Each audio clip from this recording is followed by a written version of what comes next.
Still going uphill here, but I'll take this as a welcome to this new video, which doesn't feature any running today. So this is going to be a bit more of a relaxed video. We're just sort of enjoying this nice sunset. Yeah, which means we're taking a look at some more road running shoes here. So bear with me as I try to cycle over these rocks.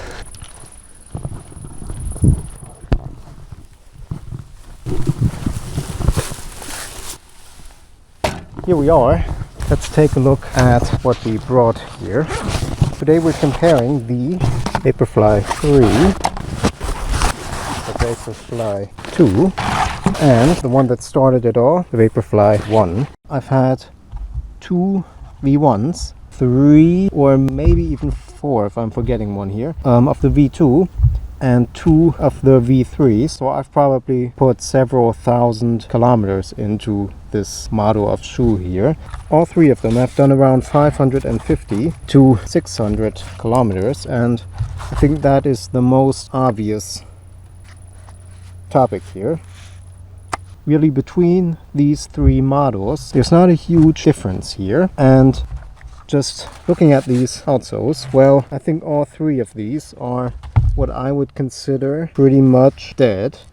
And you can obviously see that the first sort of area where this model starts to go for me is where I strike, which is right here. I found that once you sort of get this hole here forming, then the shoe is pretty much doomed. There's basically just a bit of Zoom-X under the rubber, and that sort of just chips away immediately, and then you're basically running on the carbon plate here. That can't be too good, can it?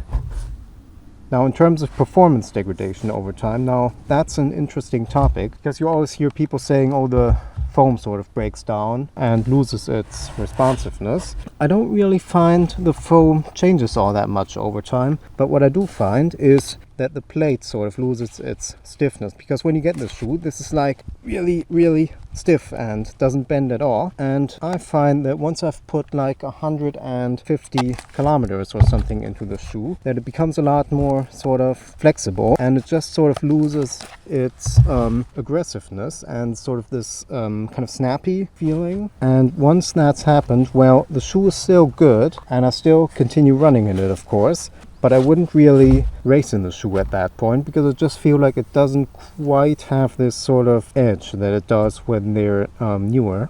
So how do these models actually differ? So the V1 and the V2 here are basically the same shoe, you would think, just with a slightly different upper to it. But I've actually found the V2 to be strangely different, and I've heard other people talking about this. Yes, it is Zoom-X, of course, but it just feels a bit sort of different, and it's kind of hard to explain. Now, how do I say this? It's not quite as squishy as the V1. It just has sort of a more kind of rubbery rebound kind of feeling, and you don't have quite the same cushioning in this one.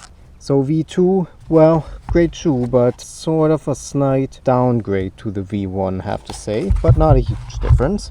Then Nike brought us the V3, which, I don't know, I never really warmed up to this one. It's a bit, I don't know, it just feels a bit more sort of dumbed down a bit. Just doesn't quite have this sort of aggressiveness like the V1 and the V2 do. It's a bit sort of softer and more stable underfoot. The 1 and 2, they sort of feel like you're sort of running on rails a bit, and this one feels more planted. Yeah, it's moved in the direction of the Alphafly, which is really a very heavily cushioned shoe, and I just feel like Nike has sort of developed this shoe backwards a bit there. And another thing about the V3, which I find really annoying, and this is something I haven't really heard other reviewers talking about too much, but mine always have a tendency to gather up rocks, and I've left a few in here for you to see, and I hope you can actually see this. They sort of puncture through these holes here, and then they wedge themselves under the rubber, and it's kind of an annoying thing to me, because you can feel them sort of poking through the outsole, so that's not really ideal, and a real step backwards here from the V1 and V2 outsole, which is basically perfect in my opinion.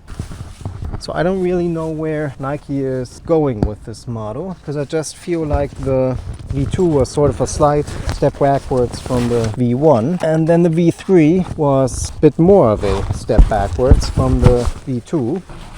I just feel like Nike doesn't really have racing shoes anymore here. And yeah, I certainly won't be buying any more Vaporflies if the V4 is not a significant change from the V3. So I hope you found this video somewhat useful. I just sort of wanted to give an opinion on where I think that Nike's game-changing Supershoe line is going. So yeah, do you have experience in the Vaporfly line? Then please do leave me a comment. And until then, I'll just say like and subscribe, and I'll see you on the next video then. Bye bye.